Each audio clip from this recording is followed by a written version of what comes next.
पिंपरी चिंचवडमधील बालाजीनगर भोसरी येथील प्रस्तावित झोपडपट्टी पुनर्वसन प्रकल्पाबाबत स्थानिक नागरिकांनी शासनाकडे विविध मागण्या केल्यात।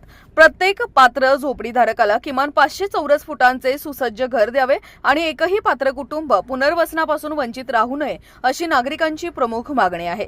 तांत्रिक कारणे किंवा मनमानी निकष लावून कोणालाही अपात्र ठरवू नये, तसेच पात्रता निश्चित करण्याची संपूर्ण प्रक्रिया पारदर्शक ठेवावी अशी मागणी करण्यात आली आहे। सर्व नागरिकांचे त्याच परिसरात पुनर्वसन व्हावे यासाठी प्रस्तावित इमारती 7 मजली उभारण्याची मागणीही निवेदनातून करण्यात आली आहे। या प्रकल्पात 24 तास शुद्ध पाणी, नियमित वीज पुरवठा, पुरेसे वायुविजन, आधुनिक जलनिस्सारण, स्वच्छ आणि प्रभावी देखभाल व्यवस्था उपलब्ध करून देण्याची मागणी आहे। काय सांगाल एकंदरीत मुख्यमंत्र्यांकडे काय मागणी केली आहे या संदर्भात? 500 स्क्वेअर फूट प्रत्येक झोपडी 500 स्क्वेअर फूट प्रत्येक झोपडीधारकाला मिळावं आणि प्रत्येक बिल्डिंगमध्ये प्रत्येक फ्लॅटला पार्किंगची व्यवस्था करावं। पार्किंगची व्यवस्था करावं त्यांना। साधारणतः किती घरं आहेत इथं, म्हणजे पात्र किती आहेत? आणि आता 1876 काहीतरी पात्र आहे असं चाललेलं आहे। बाकीचे जे आहेत मतदार यादीनुसार जर गेलो आपण, काही मुलं आहेत घरांमध्ये, त्या हिशोबाने तर 4,500-5,000 घरं होतील। कधीपासून ही झोपडपट्टी बसलेली आहे? हे बसले 78-79च्या आसपास बसलेले झोपडपट्टी घोषित आहे।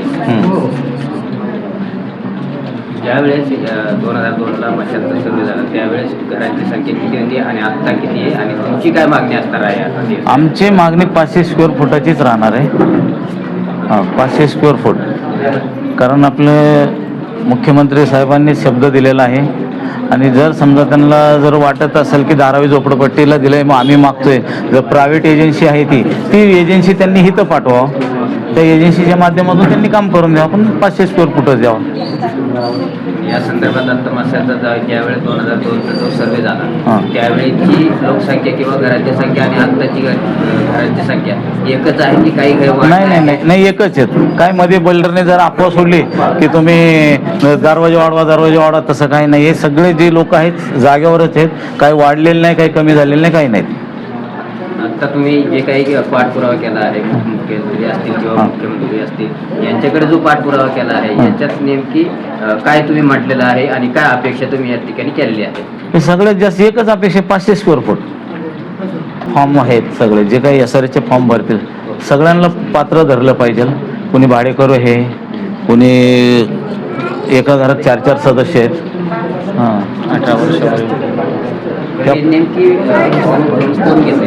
आता काय आहे, अजून फॉर्म काय व्यवस्थित भरायचं चालू नाही आहे, हे उगा फक्त अफवा चालू आहे। त्या अफवेमधून आम्ही बी काय केलं की तो 500 स्क्वेअर फूट मंजूर व्हावं सगळ्यांना व्यवस्थित।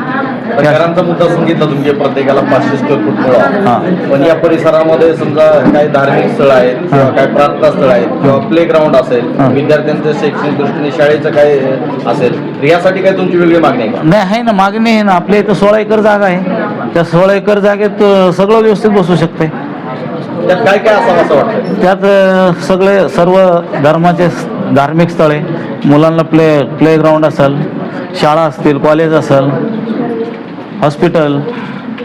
आत्ताच्या संदर्भात तुम्ही मुख्यमंत्र्यांकडे मागणी केलेली आहे, त्याचा काही रिप्लाय आला आहे? अजून काही नाही। आता आम्ही काय 2-3 दिवस झालं दिलेलं आहे। ते मुख्यमंत्री साहेबांच्या तुमच्या मार्फत तिथं जावा अशी अपेक्षा आहे आमची।